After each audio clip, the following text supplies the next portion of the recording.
on passe maintenant à l'exercice numéro 2. Donc l'exercice numéro 2, qu'est-ce qu'on vous dit? On vous dit donner la structure des produits obtenus dans la réaction de Diels-Alder, ci-dessous, et indiquer la stéréochimie relative des centres asymétriques. Donc, qu'est-ce qu'on a? On a un diénophile. Le diénophile, il présente une double liaison ici, et une double liaison ici. Avec bien sûr ici la fonction ester de méthyle. Le diénophile, le diène, donc ça c'est le diénophile. Le diène, donc le diène c'est un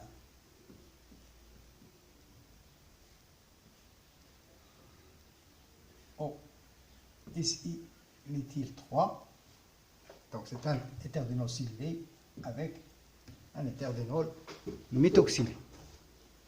Donc c'est un méthoxy. D'accord? Alors, donc déjà, qu'est-ce qu'on va obtenir? Donc déjà, il faut rationaliser le diène. Il va réagir avec cette double liaison ou bien cette double liaison. Donc le diène ici, il est substitué par un méthoxy et un silloxy. Donc tous les deux sont donneurs.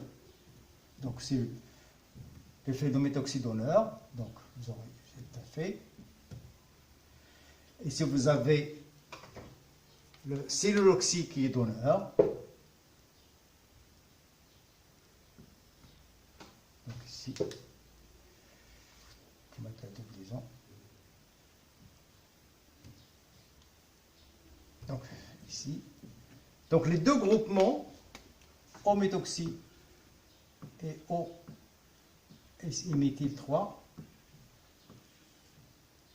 orientent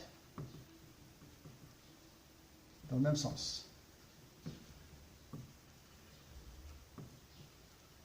D'accord? Ça c'est très important, bien entendu, parce que vous ne pouvez pas avoir deux groupements qui sont l'un donneur, l'autre accepteur. Donc tous les deux donneurs donc, vont dans le même sens. Donc c'est un diène riche en électrons. Donc un diène riche réagit plus vite et mieux avec un diène pauvre.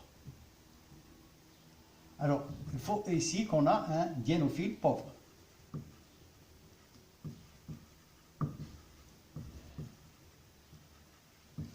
Alors le diénophile pauvre, il faut qu'il soit là. Donc ici on a une double liaison. Ça, c'est une double liaison riche. Et cette double liaison là, pauvre. Pas la peine d'aller plus loin.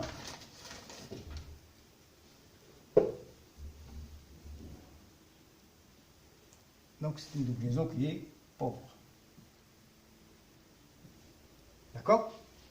Alors donc le diène qui est riche va préférer réagir avec la double liaison qui est pauvre à cause bien sûr de l'existence de méthoxy, qui est un groupement électroattracteur par effet mésomère, donc il va appauvrir la double liaison.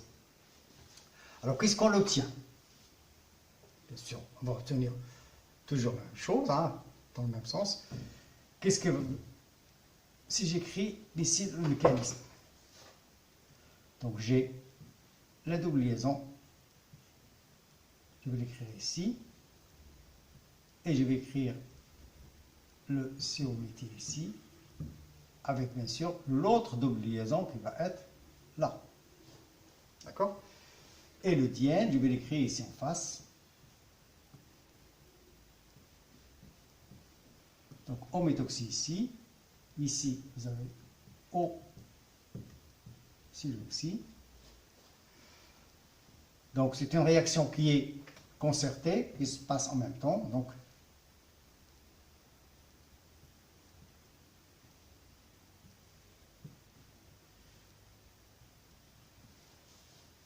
Donc ça c'est concerté. Et vous obtenez un cycle, bien sûr, le premier cycle qui va se former ici, avec bien sûr le méthoxy.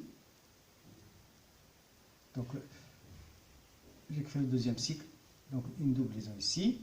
J'ai O, S, I, méthyle 3. Et ici, vous avez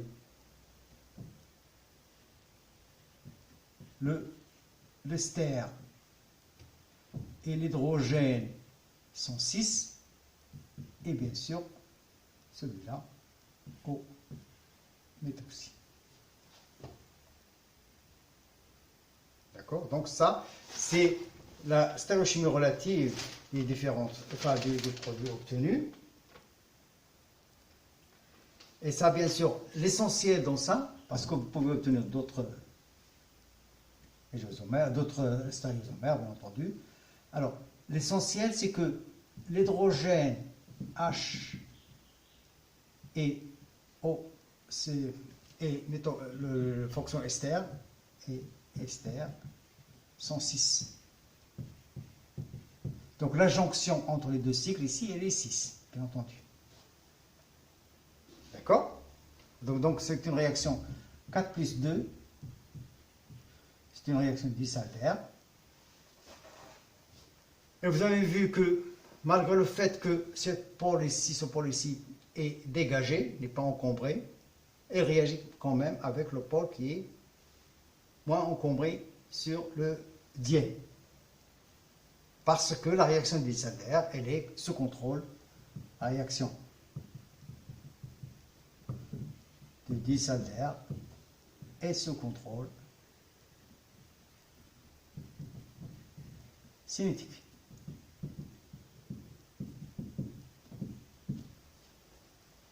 Donc, vous obtenez le produit que je viens de dessiner.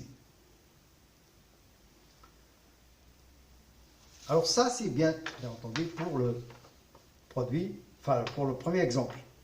Pour le deuxième exemple, vous allez avoir la même chose. Donc, je vais écrire le diène.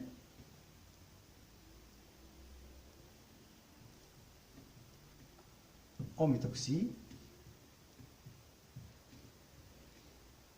Ici, il n'y a pas de substitution. Donc, vous avez le diène et vous avez le diénophile. Le diénophile, c'est un cycle avec bien sûr un carbonyle, ici et ici. Une double liaison. Là encore, c'est la même chose, hein, regardez voir. Donc le diène, il est riche en électrons parce que vous avez un oxygène ici qui exerce un effet d'honneur, donc toujours, bien sûr, dans ce sens-là. Et ici, vous avez deux doubles liaisons. Mais dans la réaction disaltère, la double liaison va réagir toute seule. Il ne va pas faire intervenir un autre groupement. Sauf que le départ, bien entendu, c'est que cette double liaison-là, elle est en alpha d'un carbonyle. Donc, elle est appauvrie légèrement, hein, bien entendu, par rapport à celle-ci. Malgré le fait que le fémisomère la fait intervenir de la même manière. Donc, si vous faites réagir ça, donc vous avez ici, et la double liaison ici, part dans l'autre sens. Donc j'ai mal écrit ça, je le refais.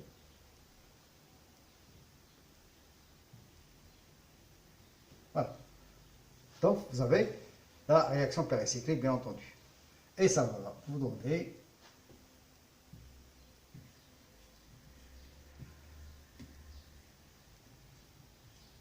premier carbonyle, ici, avec bien sûr hydrogène, ici, 6 par rapport au vinyle, et vous avez la double liaison ici, et vous avez le méthoxy ici.